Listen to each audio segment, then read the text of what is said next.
Le Nouvel Esprit Public, Philippe Meyer, bonjour.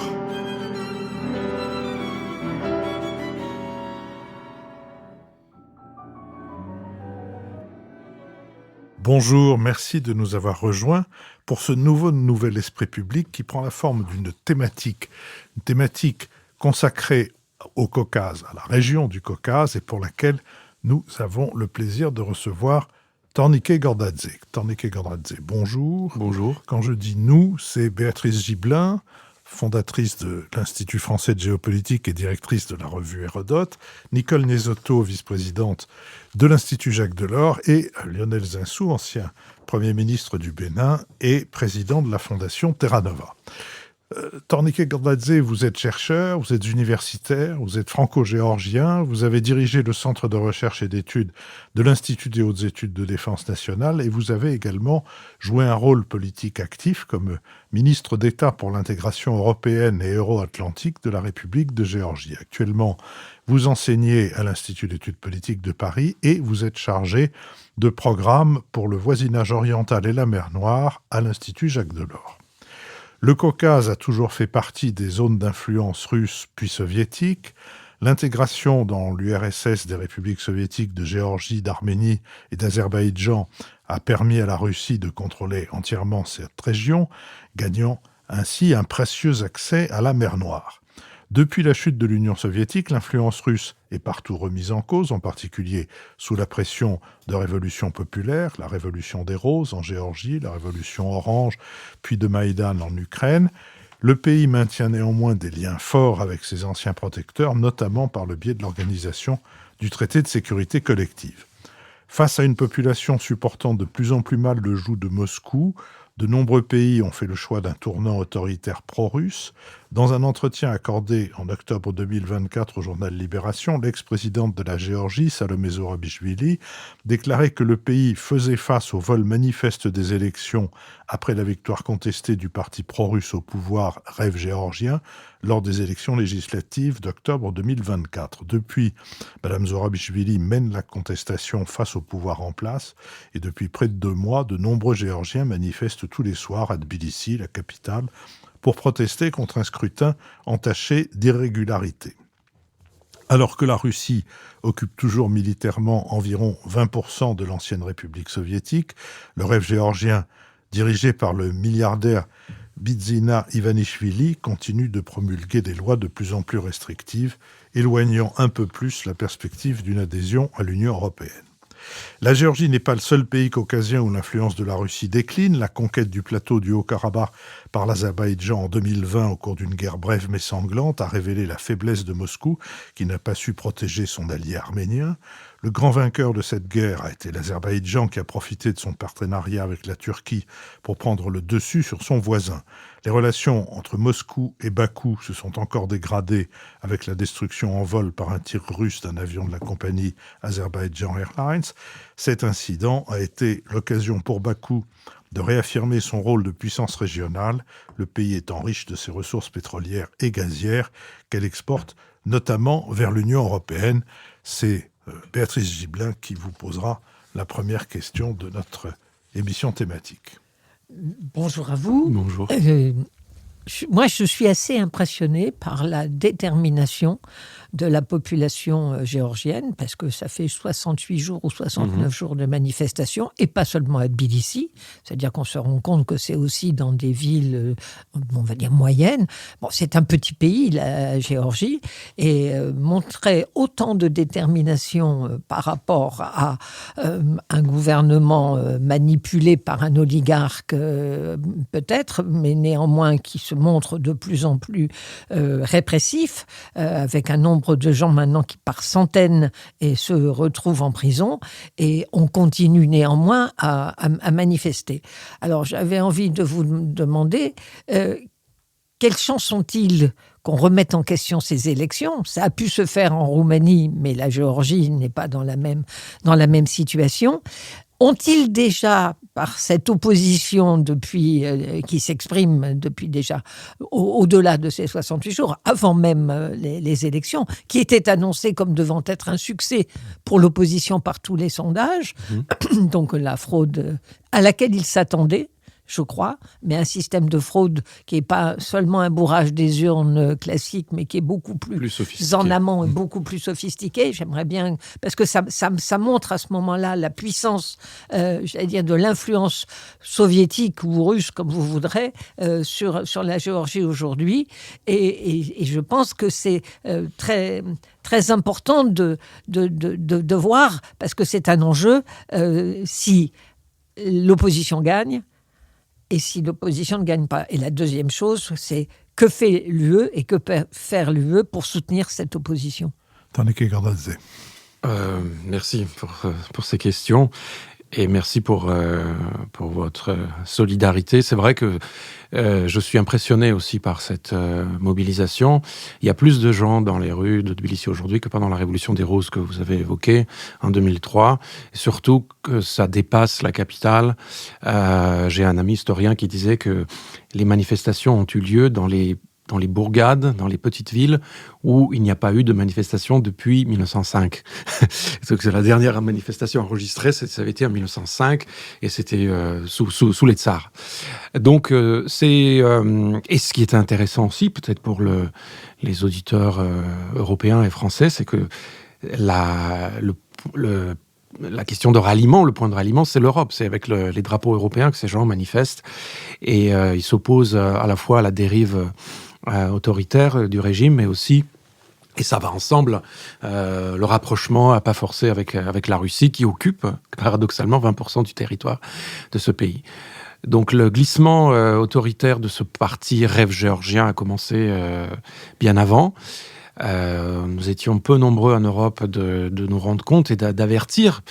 Pendant très longtemps, l'Union européenne était assez passif. Il disait que oui, finalement, ils continuent par inertie à se rapprocher de l'Europe. Ils disent que ça fait partie de leurs priorités. Mais en réalité, c'était déjà assez inquiétant, ce milliardaire qui a organisé en maintenant quasiment 12 ans de pouvoir une capture d'État systématique. Et ces résultats falsifiés, c'est le résultat de ça. C'est-à-dire que toute l'administration, tout l'appareil d'État est totalement contrôlé par le parti Rêve géorgien qui a comme objectif principal de servir les intérêts de ce milliardaire. Je rappelle sa puissance financière. D'après Forbes, il a à peu près 7 milliards et c'est 35% du budget annuel, enfin pardon, pas du budget, mais du PIB annuel du pays. C'est-à-dire il a une influence énorme sur la politique, sur l'économie géorgienne. En 12 ans, il a son parti politique qui, au départ, était pas anti-européen. Il a même gagné les élections en 2012 de façon tout à fait démocratique, en ayant dans sa coalition quelques petits partis qui étaient pro-européens. Il disait... Oui, on m'accuse d'être pro-russe parce qu'il a fait sa fortune en Russie, mais regardez, je suis allié, il y a ces petits partis pro-européens qui sont avec moi. Et pendant quelques années, ça a marché comme ça, par inertie. À partir de 2016, systématiquement, il purge son parti de tous ceux qui étaient un peu différents, tous ceux qui étaient pro-européens, pro-atlantistes. Et il construit véritablement son parti comme une armée, avec une discipline de fer. Je vous donne un exemple. En 2023, ils ont adopté une loi, la loi russe, dite la loi russe, c'est-à-dire sur les agents de l'étranger. Et tous les députés du Rêve géorgien, ils étaient 86, avaient voté pour cette loi. Après, il y a eu des manifestations pendant 1 mois et demi, très violentes, etc. Et ils n'étaient pas prêts à aller plus loin. Ils ont révoqué la loi, donc ils ont fait revoter les mêmes. Exactement 86 ont voté contre la loi. C'est parce que le milliardaire, c'est lui qui décide. En gros, c'est assez peu croyable, mais les députés reçoivent par SMS sur quel bouton appuyer à chaque fois. Le gouvernement est composé par les anciens employés de M. Ivanishvili, ce milliardaire. On a eu un Premier ministre qui était un quasi babysitter de ses enfants. Le ministre de l'Intérieur, c'est l'ancien chef de ses gardes du corps. On a vu la ministre de la Santé qui était dentiste de son épouse, etc. Donc, on a atteint cet homme par l'argent, parce que les députés et ceux qui sont alliés à lui reçoivent de l'argent, en plus de leur salaire, directement de l'oligarque. Il les contrôle aussi à la russe par les compromates. Donc, il y a une discipline de fer. Aujourd'hui, il a, d'après ces élections falsifiées, 88 ou 89 députés, mais il n'y a aucun espoir que ces gens-là, un jour, se rebellent contre lui. La même chose des ministres. Donc, ces élections ont été manipulés. Il n'y a pas eu de bourrage d'urne parce que c'était un vote électronique. Déjà, la campagne électorale, c'était vote électronique. Donc, au-dessus, il n'y a pas de soupçon de fraude, etc. Ce qui a un petit peu... l'opposition ne savait pas trop comment réagir au début. Alors, les votes, la plupart, la façon de falsifier la plus répandue, c'était qu'ils ont imprimé les cartes de visite par centaines de milliers, des gens véritables, mais qui vivent à l'étranger, qui ne pouvaient pas voter. Et donc, les militants, les membres du parti Rêve géorgien se déplaçaient d'un bureau de vote à l'autre avec des numéros de carte d'identité qui correspondaient à des gens réels, mais la photo ne correspondait pas à la personne. Et ils votaient. Donc, il y a eu des témoignages, des gens ont voté 20, 30 fois. Donc, on parle à peu près de 300 000 votes qui diffèrent, donc qui sont apparus à partir de rien. Ils ont soigneusement empêché les Géorgiens vivant à l'étranger de voter parce qu'ils ont ouvert très peu de bureaux de vote à l'étranger. En France, où il y a à peu près 70 000, 80 000 Géorgiens, il y a eu un seul bureau de vote à Paris où il y a eu 1400 personnes qui ont pu se rendre. Et alors que la diaspora, à 90% vote pour les partis pro-européens. Et c'est cette capture d'État qui s'est opérée des années auparavant qui leur a permis d'avoir toutes ces capacités, donc falsifier les cartes d'identité, d'avoir aussi accès à chaque électeur. Dans les villages, les membres les activistes de Rêve géorgien vont voir des personnes et ils ont marchandisé le vote en leur disant « Nous savons que vous avez un malade de cancer dans votre famille. Vous voulez bénéficier du programme d'État d'aide au cancer ? Alors vous m'apportez 10 voix ou 15 voix dans votre famille, de vos amis. Ah, votre mari a eu des problèmes judiciaires ou il est en prison. On peut faire en sorte que la prochaine amnistie va le toucher. Rapportez-moi 15 voix, 20 voix. » Donc les gens, surtout dans les campagnes, votaient non pas pour des programmes politiques ou y compris pour l'avenir européen, mais ils votaient pour des choses concrètes. Voilà.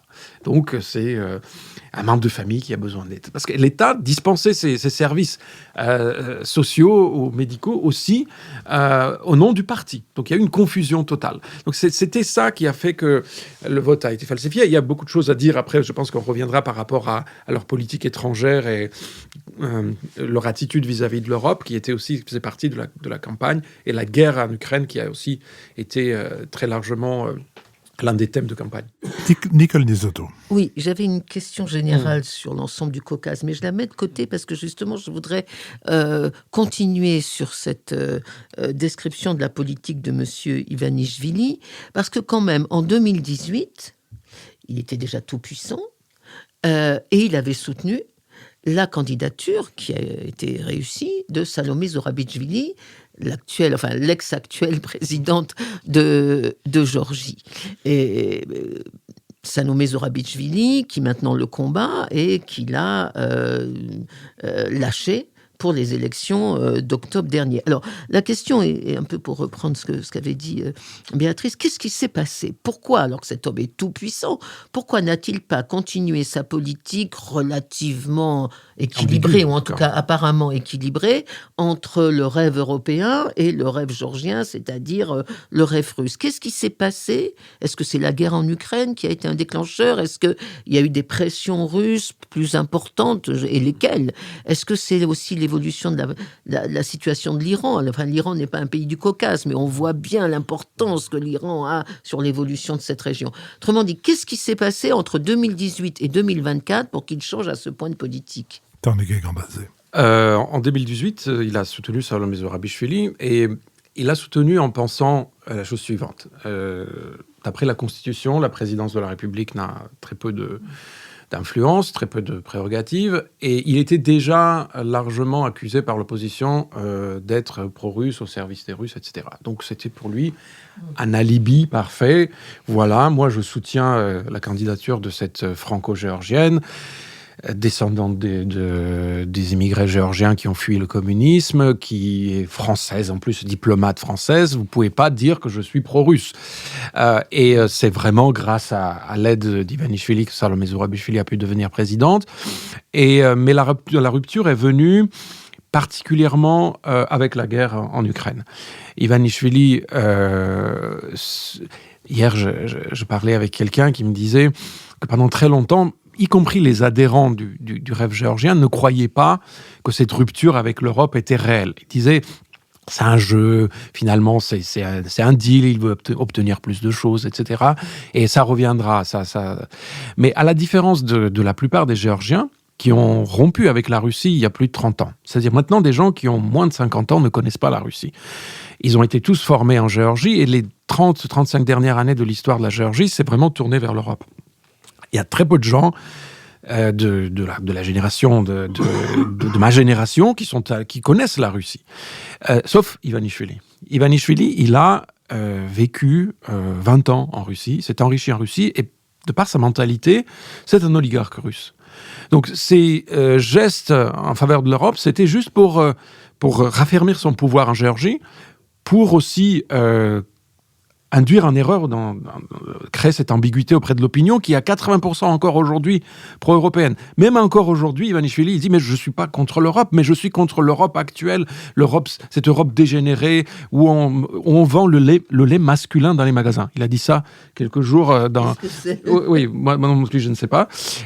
Il avait dit ça en fait, il récupère tous ces thèmes poutiniens, donc de cette Europe dominée par les LGBT, transgenres, etc., où il n'y a plus de famille, etc.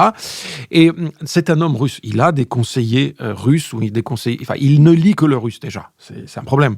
Tout ce qu'il lit ou tout ce qu'on lui raconte, c'est des théories à la mode en Russie. Alors, qu'est-ce qui s'est passé en 2022 ? C'est que certainement, on ne sait pas, j'ai pas de preuves tangibles, j'ai pas d'enregistrement de discussion avec lui, parce que Poutine a commencé la guerre en Ukraine, et c'est pas que l'Ukraine qu'il veut récupérer, et ses ambitions sont beaucoup plus grandes. Il veut carrément reconstruire l'architecture de la sécurité en Europe, il veut revenir à la situation de la guerre froide, et donc la Géorgie, c'est un détail. En gros, il veut récupérer la Géorgie. Et il a certainement fait pression à Bidzina Ivanishvili, qui a jamais rompu avec la Russie en disant maintenant c'est fini. Il a sifflé la fin de la récréation. Il dit maintenant j'ai besoin de la Géorgie qui rompe avec l'Union européenne, qui rompe avec les États-Unis, qui rompe avec l'OTAN. Et ce genre de discussion, je peux imaginer que le genre de discussion il pouvait avoir avec Poutine ou avec un envoyé de Poutine, ça va directement, c'est des choses très concrètes. En 2013, le président arménien Serge Sarkissian, qui avait négocié pendant 4 ans l'accord d'association avec l'Union européenne, en 1 heure, il a changé d'avis, il est ressorti tout petit du bureau de Vladimir Poutine, il a lu un bout de papier écrit en russe, où il a dit « Non, je ne signe pas l'accord d'association avec l'Union européenne que j'ai négocié pendant 4 ans, et je vais rejoindre l'Union eurasiatique qui, à l'époque, n'existait pas encore concrètement ».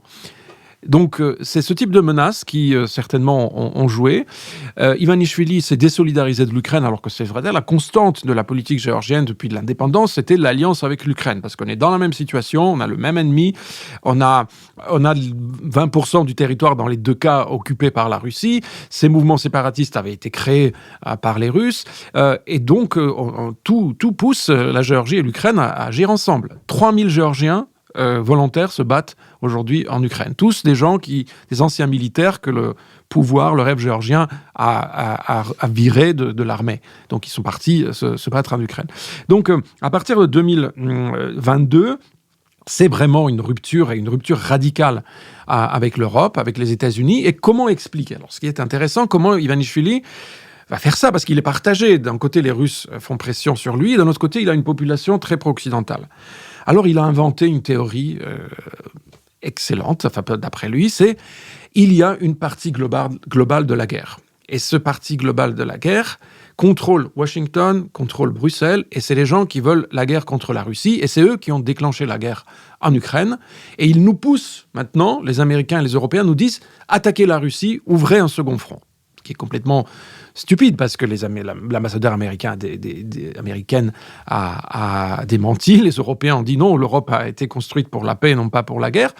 Et Ivanishvili, dans ce narratif, il utilise, pour le début, le déclencheur, c'est qu'il a un contentieux avec le Crédit Suisse, où il a 500 millions de dollars qui a été gelé par une dispute privée entre Ivanishvili et le Crédit Suisse. Et il dit, voilà, ce sont les Américains qui ont demandé au Crédit Suisse de geler mes avoirs. Et moi, c'est pas mon argent qui m'intéresse. Parce qu'à la limite, c'est un problème privé de la population géorgienne, ne s'intéresse pas à ça. Avec ça, ils font pression sur moi pour que je déclare la guerre, pour que j'attaque la Russie. Et moi, je veux sauver le peuple géorgien. Et donc, il y a une unité consubstantielle entre mon argent et la sécurité et la paix en Géorgie. Et il a des outils de propagande très puissants, ce sont des chaînes de télévision, qui sont d'autant plus efficaces que c'est les narratifs russes, mais qui sont transmis en langue géorgienne. C'est-à-dire, en Moldavie, au moins les choses étaient assez claires parce que c'était la télé russe qui retransmettait ce narratif de l'Europe décadente, de l'Europe dominée par les LGBT, de l'Europe pro-guerre. En Géorgie, il n'y a plus la télévision russe qui a été donc coupée en 2008, pendant la guerre de 2008, mais il y a des chaînes de télévision contrôlées par Ivanishvili et ses alliés qui disent exactement la même chose, mais en langue géorgienne. Et ça, c'est beaucoup plus... ça pénètre davantage. Et toute la presse de l'opposition, enfin, pro-opposition, en tout cas critique, et les médias, les télévisions critiques sont étouffées petit à petit, donc ils ont plus de moyens, leurs actionnaires sont soit arrêtés, soit ils mettent pression, ils se retirent, et c'est petit à petit, d'ailleurs cet homme, pendant très longtemps, ça a été on l'appelle l'anaconda, parce qu'il étouffe un petit peu comme ça, lentement, la liberté dans ce pays, et là c'est l'accélération. Vous avez parlé de ces lois liberticides, en 10 jours, ils ont adopté des modifications des lois qui rendent quasiment toute manifestation impossible. C'est-à-dire, si vous mettez un graffiti sur le mur, vous allez en prison. Vous chantez des chansons qui disent que c'est insultant pour l'État géorgien, donc vous allez en prison. Il y a des jeunes qui ont été condamnés à 4 ou 5 ans de prison parce qu'ils ont cassé une barrière métallique d'une valeur de 150 €. 4 ans pour l'un d'eux, 5 ans pour l'autre, parce qu'il a en plus lancé une pierre sur les policiers, paraît-il. Donc, la Géorgie devient le Biélorusse en espace de quelques semaines. Et donc, ce nouveau président, il faut dire quand même 2 mots sur lui, qui veut remplacer Salomé Zourabichvili, Ivanishvili a choisi un footballeur. Rappelons que le maire de Tbilissi est également un footballeur. Donc il y a un grand investissement sur le sport, sport physique aussi. Beaucoup de lutteurs, judokas sont membres de parlement, élus par le rêve géorgien. Ce footballeur, il y a quelques années, n'a pas pu avoir le job du président de la fédération du foot parce qu'il n'avait aucun diplôme. Et la job description disait qu'il faut avoir au moins un diplôme pour être président de la fédération du football. Il devient président du pays. Nommé par Ivanishvili, on l'appelle l'incitatus d'ailleurs, parce qu'il aurait pu mettre son cheval ou son zèbre, parce qu'il a une collection des animaux exotiques, ça c'est une autre caractéristique de beaucoup d'oligarques des pays de l'Est, mais il a mis ce footballeur, et il l'a mis justement parce qu'il n'y a aucun risque maintenant de ce qu'il fasse dissidence, parce que Salomé Zourabichvili, il considère qu'il lui a trahi. Parce que c'est lui qui l'a mis à la présidence et l'a trahi. Donc il a mis un footballeur qui arrive à peine à aligner deux, trois phrases et ensuite il passe au coup parce qu'il est connu aussi de ses disputes, de ses bagarres au sein du Parlement. Et dès qu'il est arrivé au pouvoir, il a signé le premier jour 16 décrets. Déjà, le texte faisait une centaine de pages et un journaliste a osé demander à un des députés du rêve géorgien, est-ce que le président, sachant qu'il lit assez lentement, a eu le temps de lire cette centaine de pages de vocabulaire juridique. Et le député a dit non seulement il l'a lu, il les a compris. Donc ça résume un peu la situation. Je pense qu'Ivanishvili a fait exprès aussi de mettre un tel personnage, parce qu'il a tellement d'esclaves fidèles à lui, plus présentables, au moins capables de parler. C'était pour briser aussi ce mouvement, disant je fais ce que je veux. Et vous n'êtes pas content, voilà, j'ai la police pour ça, et vous allez tous vous retrouver en prison, ou vous allez quitter le pays, parce que ça, c'est une autre option qu'il laisse aux mécontents. Lionel Zinsou. Et alors, merci pour cette description extraordinaire. Est-ce qu'on peut se projeter dans l'avenir ? Parce que vous évoquez une situation où 80% de la population est pro-européenne. On frustre donc toutes les convictions, toutes les valeurs. On va vers quoi ? On va vers une situation de guerre civile, on va vers, ou de grève, au fond, civique des populations. Comment on se représente l'avenir quand on est géorgien aujourd'hui ? Et est-ce qu'on peut passer à une situation de guerre avec la Russie ? Est-ce qu'on peut rouvrir la guerre de 2008. Est-ce que la situation en Abkhazie, en Ossétie, au fond les trois les enclaves russes, est-ce que c'est quelque chose qui peut, comme en Ukraine, au fond rallumer un conflit pour accroître la présence russe? Quelle est la représentation de l'avenir? Est-ce que tout est bloqué? Est-ce qu'il n'y a pas d'imaginaire du futur dans les Kekradze? Alors, je vais commencer par la population géorgienne et ces 80% qui sont pro-européens. Oui, 80% sont pro-européens, mais après, il y a une différence. Pourquoi ces gens-là sont pro-européens? Pour des raisons différentes. Vous avez, en gros, la moitié qui veulent vivre dans des pays où il y a... par définition, où il n'y a pas de corruption, où il y a par définition, j'ai bien dit, il n'y a pas de corruption, il y a l'état de droit, où les tribunaux ne sont pas achetés par un oligarque. Aujourd'hui, la justice est totalement contrôlée par l'oligarque qui condamne ces jeunes à des peines de prison absolument inimaginables et dissuasifs, surtout pour les autres manifestants. Et d'autres qui voient en Europe... juste un mode de vie ou niveau de vie plus confortable, avec certains voient système de santé meilleur ou protection sociale. Donc c'est assez composite. Et ce que Ivanishvili a fait, parce qu'y compris de ses propres électeurs, sont en partie pro-européens, il leur dit « Moi, je ne suis pas contre l'Europe, mais l'Europe d'aujourd'hui, c'est pas ça. Moi, l'Europe que je veux, c'est l'Europe de Viktor Orban, qui est le protecteur aujourd'hui, c'est l'allié principal de la Géorgie en Europe, qui a d'ailleurs, le lendemain des élections volées, s'est rendu à Tbilissi. Malheureusement, c'est le seul dirigeant européen qui s'est rendu à Tbilissi et qui a félicité le rêve géorgien de cette victoire éclatante. Viktor Orban, évidemment, à son agenda, lui, il veut un maximum de pays comme lui.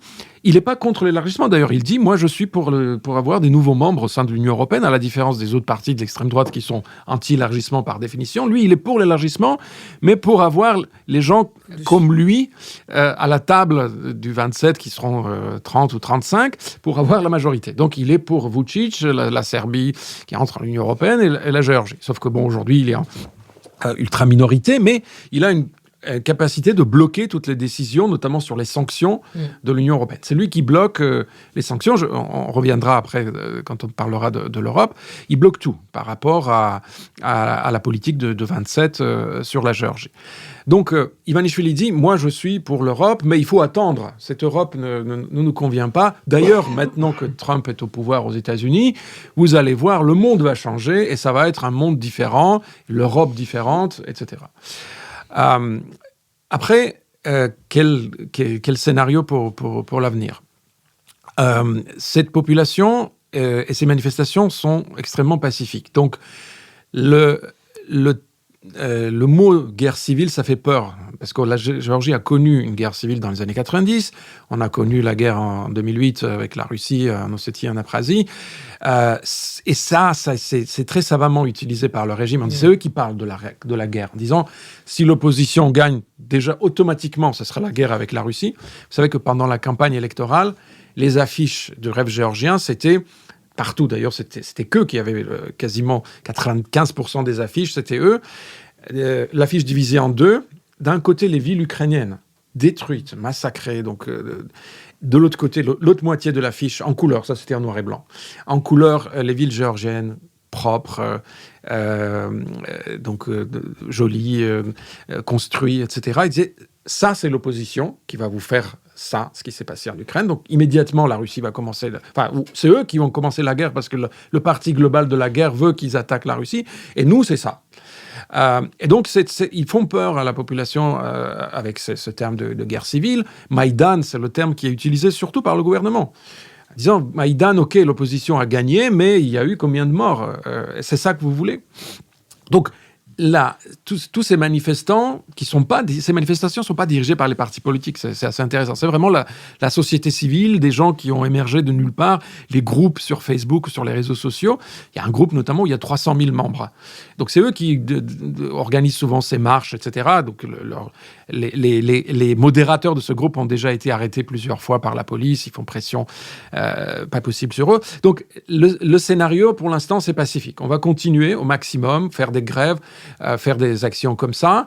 Et on espère qu'il y aura une conjonction, donc la communauté internationale va voir que le peuple n'est pas d'accord avec ce gouvernement, donc ils vont finir par adopter un certain nombre de sanctions, et qui va faire éroder, va créer une sorte d'érosion à l'intérieur du régime, parce que c'est ça qui est maintenant l'objectif.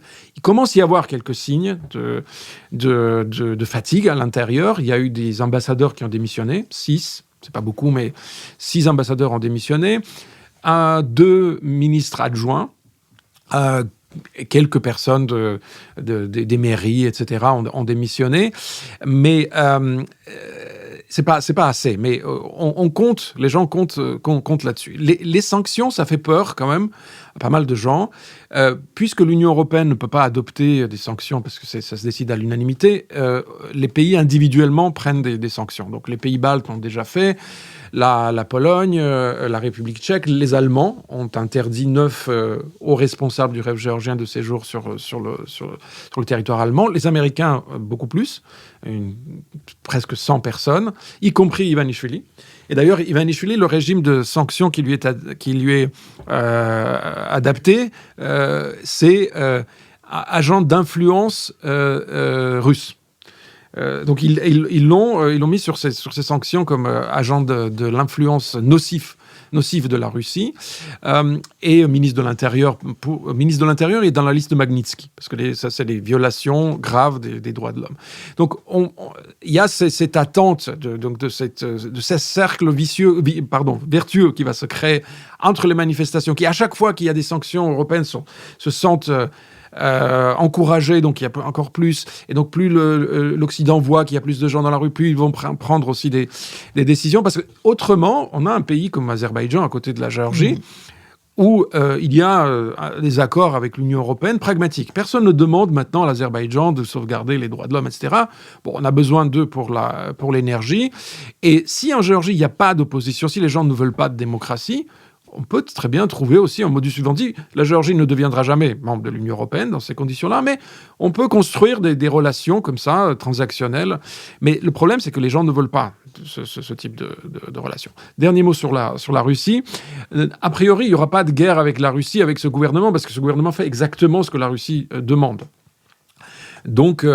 Et d'ailleurs, les félicitations, et à chaque fois qu'ils prennent des décisions qui vont à l'encontre de l'intégration européenne, c'est applaudi par la Russie. Ces élections qu'ils ont falsifiées le 26 octobre, un mois après, 28 novembre, ils ont déclaré la suspension du processus de l'intégration européenne, alors que la Géorgie est candidate à l'adhésion à l'Union européenne. C'était inespéré. Moi, quand j'étais ministre de l'intégration européenne, on se pliait en 4 pour avoir ce statut de candidat, mais c'était en 2010-2012. À l'époque, il n'y avait pas question que l'Europe allait s'élargir. C'était signer l'accord d'association, l'accord de libre-échange. Éventuellement, vous allez avoir la libre circulation avec l'Union européenne, mais ne rêvez pas d'avoir le statut de candidat.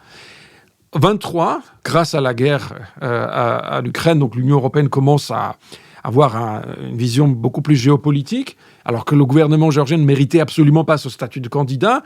La Géorgie, la Moldavie et l'Ukraine ont le statut de candidat. Que fait le gouvernement géorgien ? Fait tout pour saboter ce don du ciel que les gens attendaient depuis tellement longtemps. Et donc, le 28 novembre, ils disent, non, on suspend tout processus d'intégration européenne, et qui applaudit la Russie. La semaine dernière, la Géorgie est sortie même de l'Assemblée parlementaire du Conseil de l'Europe. Conseil de l'Europe, où la Géorgie est devenue membre du Conseil de l'Europe en 97, qui applaudit, encore une fois, la Russie, parce que la Russie, elle est dehors, elle a été mise dehors après l'invasion de l'Ukraine.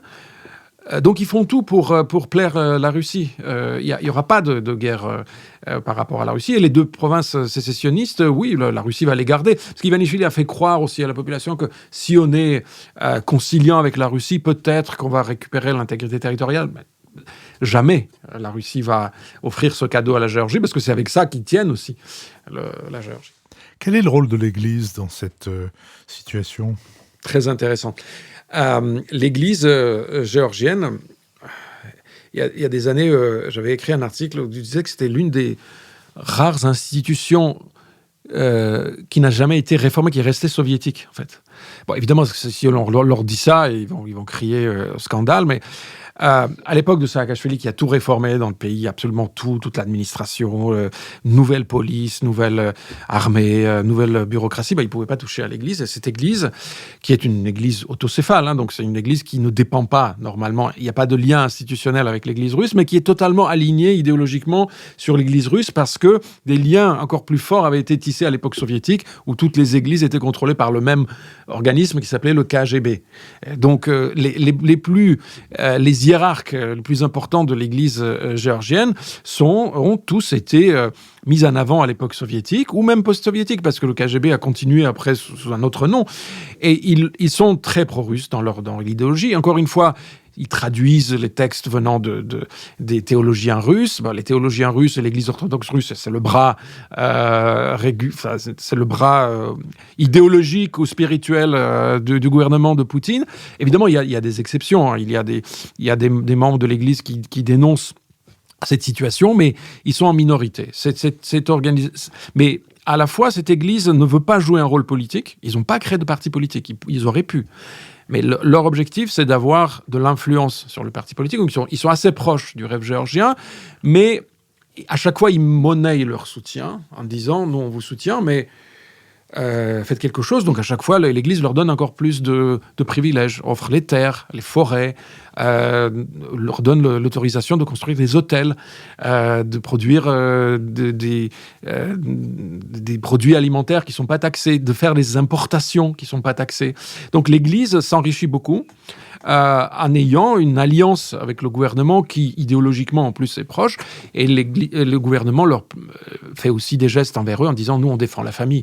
On va mettre dans la Constitution que la famille, c'est l'union d'une femme avec un homme. » Dernière chose par rapport à ça, juste avant ces élections, la campagne électorale, les principaux thèmes du rêve géorgien, c'était la guerre. Donc nous, on vous protège de la guerre.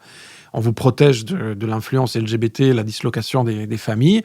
Et troisième, on va proclamer l'Église orthodoxe comme l'Église officielle. On va mettre dans la Constitution. Et vous savez ce qui s'est passé ? L'Église a dit non, nous on ne veut pas être l'Église officielle. Parce que ça veut dire que vous voulez, en plus, nous contrôler davantage. Nous, on est beaucoup plus confortable comme ça. On se contente de l'influence que nous avons sur vous. Et en plus, c'est une relation à chaque coup. Donc, à chaque fois qu'ils négocient leur soutien, ils ont quelque chose pour eux. Donc, c'est eux qui ont refusé. Béatrice Gibelin. Oui. Je voulais savoir, quel est le poids de l'Église sur la population ? Est-ce que c'est une population en voie de sécularisation ? Et donc, même si l'Église est au mieux avec le pouvoir, elle n'a pas vraiment d'impact sur la population ? Ou est-ce qu'au contraire, elle a encore un impact important ? Oui, alors c'est une église qui a de l'influence. C'est curieux, encore une fois, je fais un parallèle avec le Parti communiste. Je vais me faire taper dessus si les Géorgiens écoutent ça, mais le vide idéologique qui est apparu avec l'effondrement du Parti communiste a été rempli par l'Église. Et c'est ce mode de fonction. Enfin, le Parti communiste et l'Union soviétique, ça avait finalement peu de choses à voir avec le marxisme ou la gauche, ou de l'émancipation, ou de ce rêve humaniste. Non, en fait, c'était un mode de fonctionnement, c'est-à-dire on vous dit ce que vous devez faire. Donc, le Parti communiste s'effondre, les gens sont habitués à ce qu'on leur dise ce qu'ils doivent faire, et l'Église arrive, c'est moi maintenant qui va vous dire ce qu'il faut faire.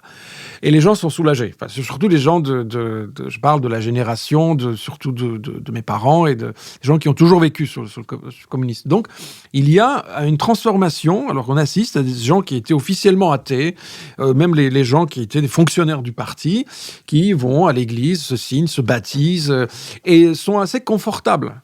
Alors, quand on fait des sondages, maintenant, 90% de la population se dit membre de l'église géorgienne. En réalité, il y a très peu de pratiquants. peut-être un peu plus qu'en France, mais en gros, c'est la moyenne européenne. Mais beaucoup disent que l'Église, ils considèrent l'Église positivement par conformisme. Et ce chiffre est beaucoup plus bas, évidemment, chez les nouvelles générations. La Géorgie va un jour, et ça va arriver bientôt, connaître le même processus qu'il y a eu dans les pays de l'Europe du Sud ou en Irlande, où en une génération, cette église où 80% de la population se disait favorable à l'église ou se considérait comme étant catholique d'une façon ou d'une autre, c'est dit que voilà, c'est descendu à 20%. Ça va arriver. On est dans cette direction et surtout qu'il y a une très grande déception maintenant avec ces manifestations, ces gens qui sont arrêtés, battus, torturés, où l'église ne dit rien, à part quelques représentants, où il y a eu quelques évêques, mais il y a 47 évêques dans cette église où il y a 3 millions d'habitants. Mais ces évêchés ont été multipliés aussi, c'est autant de territoires où ils ont des revenus, etc. Donc sur ces 47, il y a eu peut-être 2 ou 3 qui ont pris la défense des manifestants et quelques prêtres individuellement qui ont même manifesté, etc. Mais c'est vraiment la minorité. Et ça décrédibilise d'une certaine façon cette église. Nicole Nisotto. Oui, j'ai 2 questions. La première, si jamais il y a un processus de paix cette année entre l'Ukraine et la Russie, est-ce que ça ne va pas réduire à néant le narratif qu'a inventé Ivanishvili pour justifier justement sa politique de protection des Géorgiens face à la guerre? Est-ce que ça ne va pas lui enlever son argument essentiel et du coup il sera obligé de trouver autre chose? Première question. Deuxième question un peu plus large, quand on regarde les 3 pays du Caucase, il me semble en tout cas qu'on a dans les 3 pays un clivage de plus en plus fort entre des gouvernements effectivement de plus en plus pro-russes et des populations de plus en plus anti-russes. Je ne dis pas qu'elles sont pro-européennes en Azerbaïdjan, mais elles sont anti-russes et l'accident de l'avion a vraiment, je crois, n'a pas changé le gouvernement, mais a meurtri la population. En Arménie, c'est pareil. La Russie était censée être le protecteur contre les Turcs ou contre les Azéris. La Russie n'a rien fait sur le Haut-Karabakh. Elle a laissé faire les Azéris. Et donc, la question, c'est est-ce qu'il y a ce clivage entre des gouvernements pro-russes et des citoyens anti-russes? Et du coup, pour reprendre la question de Lionel Zinsou, est-ce que ça n'ouvre pas des perspectives d'avenir vraiment déstabilisatrices pour ces 3 gouvernements? Alors, au tout début, c'était Ivanishvili qui... comment il va... Si la paix. D'accord, ok. Il a trouvé. Évidemment, il a réfléchi. Les gens ont réfléchi pour lui. Il dit, si à la paix, ça sera grâce à Trump. Donc, Trump a toujours été contre la guerre, dit-il.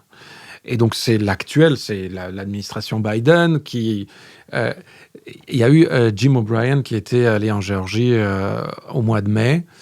Et Ivanishvili ne l'a pas reçu. Il a boycotté en disant « non, je ne veux pas le recevoir ». Donc, il a été reçu par son Premier ministre, qui a été vraiment posé là par M. Ivanishvili. Et le Premier ministre lui a dit moi, j'ai expliqué à Jim O'Brien que lui-même et même Joe Biden sont contrôlés par ce parti global de la guerre. D'ailleurs, depuis Trump, ils disent plus le parti global de la guerre, ils disent Deep State. Ils ont adapté. Donc, ils veulent maintenant plaire au maximum à Trump en disant Trump a toujours voulu la guerre et Trump, de toute façon, déteste l'Europe que nous détestons. Donc, il y a plein... En plus, Trump a déjà dit qu'il fallait il y avait que 2 genres, masculin et féminin. Donc, tout ça, nous avons dit bien avant Trump.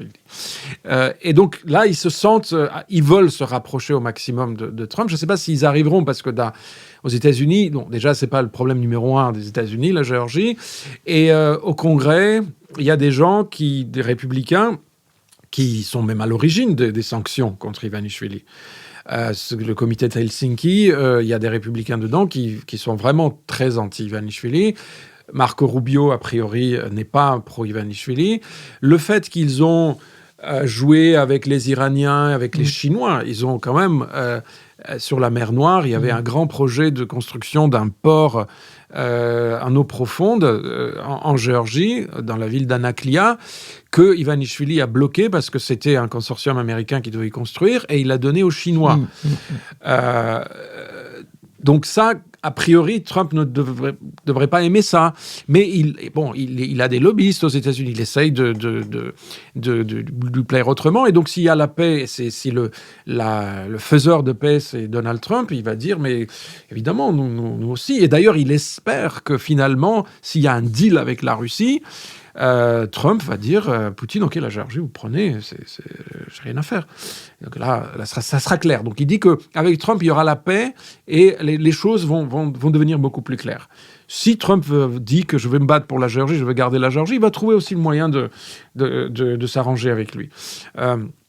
Donc ça, c'est par rapport à la paix. Alors maintenant, ces trois pays et leur rapport par rapport à la Russie. Je vais commencer avec l'Azerbaïdjan. L'Azerbaïdjan a son propre agenda vis-à-vis de la Russie. Cette guerre avec l'Arménie sur le Haut-Karabakh, la Russie n'a pu rien faire.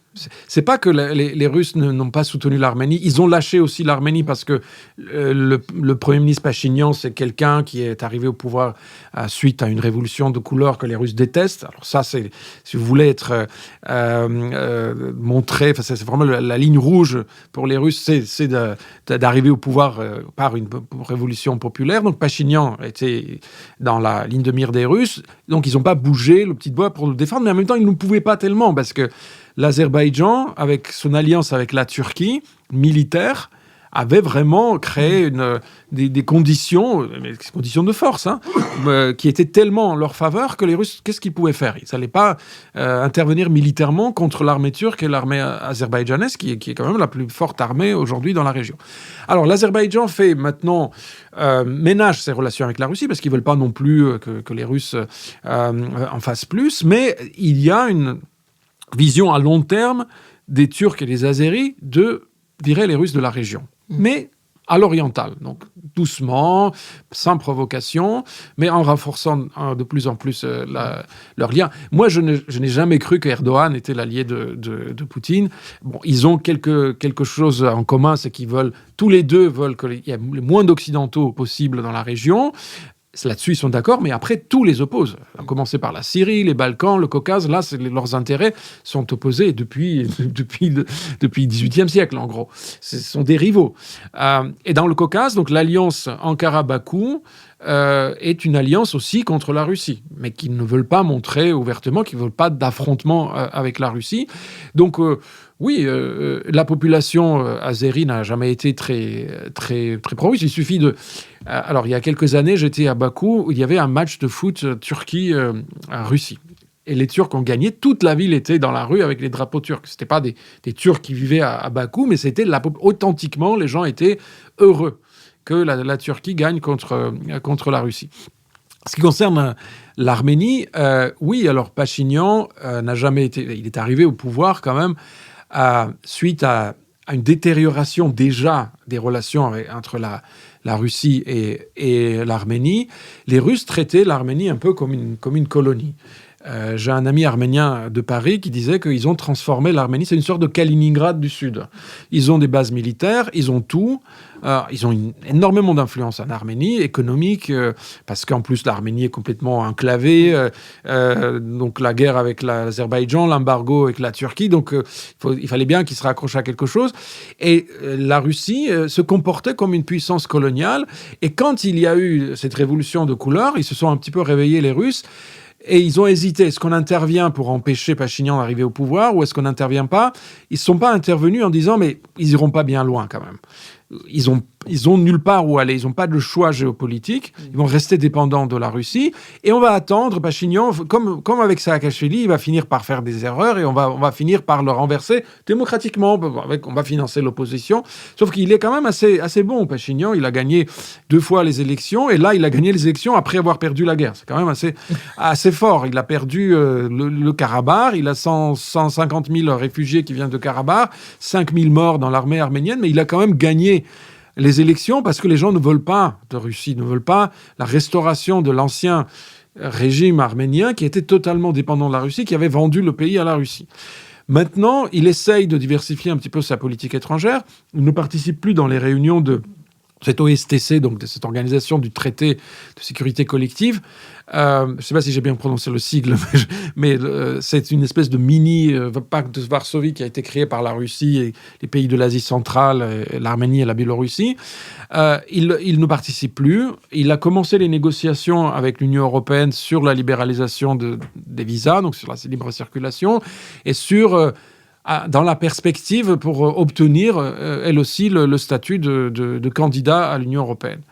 Donc il reste la Géorgie, on a déjà discuté. La population est très largement hostile à la Russie, ne serait-ce que parce qu'il y a eu des guerres, parce que le pays a perdu 20% du territoire. On a 300 000 réfugiés qui peuplent le reste de la Géorgie, qui ont été victimes de nettoyage ethnique. Mais ce gouvernement essaye d'inverser ça, parce que toute la propagande venant de ces partis, de ces médias pro-gouvernement, c'est de noircir l'Union européenne, noircir tout ce qui est occidental. Les reportages qu'ils font de l'Europe, c'est toujours, voilà, il y a des grèves, il y a des problèmes, il y a des choses comme ça. Les gens sont fatigués de cette domination, de ces minorités. L'Europe, c'est plus l'Europe. Enfin, les politiciens français, je vais juste donner cet exemple. Les politiciens français qu'ils ont invités à parler en Géorgie après les élections, c'était Thierry Mariani et Florian Philippot. En les présentant comme étant des grands politiciens européens, français, candidats aux élections présidentielles quand même. Bon, ils n'ont pas dit combien de pourcents il a eu, mais c'est cette Europe qu'il présente. Lionel Zinsou. Est-ce que l'Europe compte véritablement? Parce qu'elle a l'air d'être une aspiration des populations, mais est-ce qu'elle compte? Parce qu'on a quand même 3 empires. Est-ce que le Caucase a une chance de devenir un peu plus inséré dans l'Europe, alors qu'il est dans une situation de frontière entre Europe et Asie, enfin avec un empire russe et encore des traces coloniales, disons, dans le regard sur le Caucase. Mais il y a l'Iran qui n'est quand même pas très loin et qui est peut-être légèrement affaibli. Et peut-être que, pour le coup, il y a un petit peu de distance.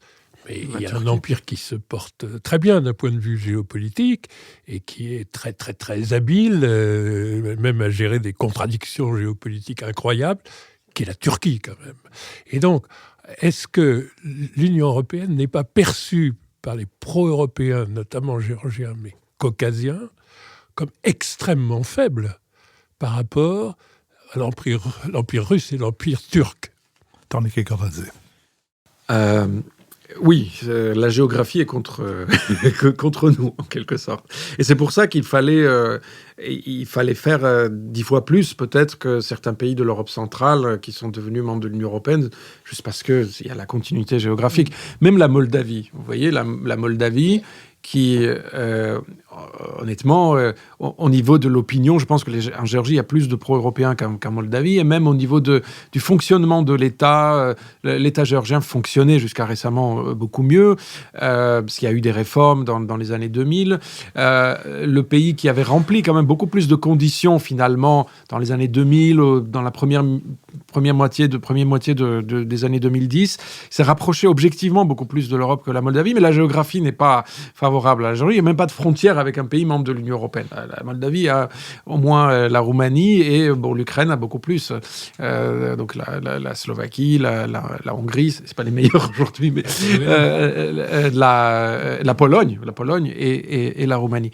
Donc oui, il y a cette difficulté, il y a ce sentiment que l'Europe est loin, mais vraiment au niveau des perceptions, et je parle des Géorgiens, pour eux, l'Europe, à tout point de vue, est beaucoup plus proche que même la Turquie, qui est juste à côté. Et tous les Géorgiens sont allés plusieurs fois en Turquie, mais ils considèrent quand même que l'avenir du pays, c'est en Europe. Et c'est pour ça que je ne comprends pas pourquoi l'Europe ne fait pas plus. J'avais écrit un papier d'opinion dans Le Monde avant les élections en disant, voilà, il faut faire quelque chose maintenant, parce qu'il y a le risque que ces forces pro-russes gagnent par manipulation, par l'argent, par la falsification. Et il faut empêcher ça parce que déjà, premièrement, depuis des années, l'Europe a investi des milliards et des milliards dans ce pays. Donc, ce serait bête aujourd'hui d'abandonner tout ça en disant, OK, on a... Deuxièmement, vous avez une opinion publique qui est totalement acquise à l'Europe. Troisièmement, même si on laisse tomber des valeurs, des choses comme ça, regardez la carte. La Russie, la guerre avec l'Ukraine, donc il y a l'embargo, il y a des sanctions sur la Russie. L'autre grand pays sanctionné, c'est l'Iran.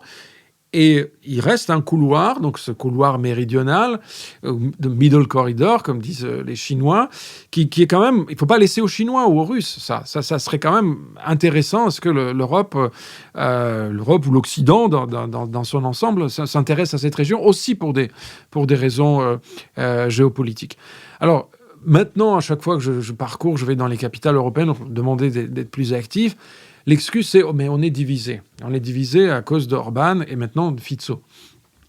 Mais si on voulait vraiment... Enfin, c'est le Premier ministre de la Slovaquie qui, d'ailleurs, quand il y a eu des grosses manifestations à Bratislava contre lui, a dit que la Légion géorgienne, donc c'est les Géorgiens qui combattent en Ukraine, donc ces militaires, sont derrière ça. Et qu'il y a un complot d'assassinat contre lui, et que il est aussi dans la même mythologie que de cette théorie de complot qu'Ivanishvili sur cette partie globale de la guerre qui veut l'assassiner, etc. Donc, en dehors de la Hongrie et de la Slovaquie, on peut avancer des choses. Même on peut faire pression sur Orban. À la fin, il finit toujours par céder. On a vu sur l'Ukraine, il a quand même fini par céder. Il essaye d'obtenir maximum, mais il va pas mourir pour la Géorgie, Orban. Donc, l'Europe peut faire beaucoup plus, je pense, notamment en adoptant des sanctions. Là, on essaye de tous ces fonds qui ont été gelés pour la Géorgie, que ces fonds aillent maintenant à la société civile, aux médias. Sauf que le gouvernement adopte maintenant des lois qui bloquent tout. Qui considèrent que si vous recevez de l'argent venant de l'étranger, vous êtes des agents de l'étranger. D'ailleurs, maintenant, quand ils parlent de l'opposition ou des organisations de la société civile, ils disent les agents, les espions, même, c'est le terme qu'ils disent. L'espion Gordadze a dit ça, par exemple. Je peux entendre ça. Nicole Nesoto. Est-ce que ça veut dire qu'il y a quand même un risque de passage à une dictature, vraie ? Oui, on est en train de justement, ces derniers jours, il y a eu plusieurs salves de ces lois qui rendent la réunion, la liberté de la réunion est très largement compromise, comme la liberté de la parole. Oui, on se dirige vers cette dictature. On ne sait pas s'ils arriveront, parce que, à la différence des pays de l'Asie centrale ou de la Biélorussie, il y a une grande différence, c'est que pendant 30 ans, la Géorgie a connu un régime démocratique. Donc, vous avez des gens qui sont habitués quand même à ne pas vivre sous la dictature. Donc, il y a une résistance de la part de la société. En Biélorussie, il n'y a jamais eu de régime démocratique. Dès le début, c'était, au bout de 2 ans, après l'indépendance, c'était Loukachenko. Je ne parle même pas des pays de l'Asie centrale, et en Russie non plus. Donc, il y aura de la résistance. Ils vont essayer.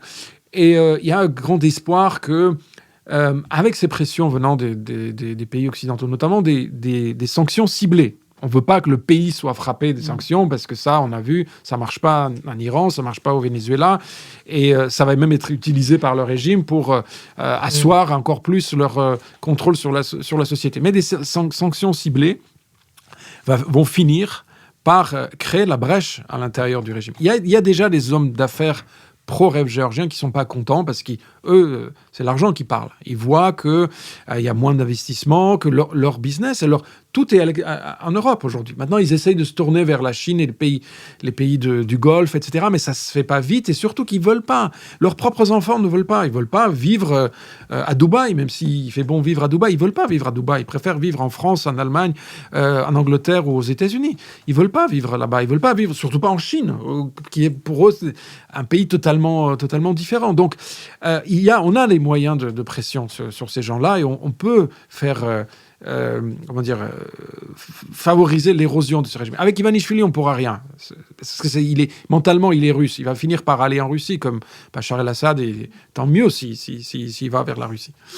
Considérons en tout cas que plus on connaît la situation dans ces pays, plus il y a de chances qu'on puisse venir en aide à ceux qui manifestent pour que la démocratie et les droits qui vont avec puisse rester vivant. Merci à François Citon avec qui cette émission a été préparée, à Benoît Carré qui va en assurer le compendium.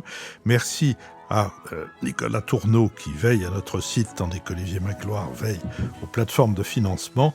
Merci à Manon Boisard qui a enregistré notre conversation pour le studio L'Arrière-Boutique, ainsi qu'à Julien Neuville qui produit notre émission avec sa société Nouvelles Écoutes.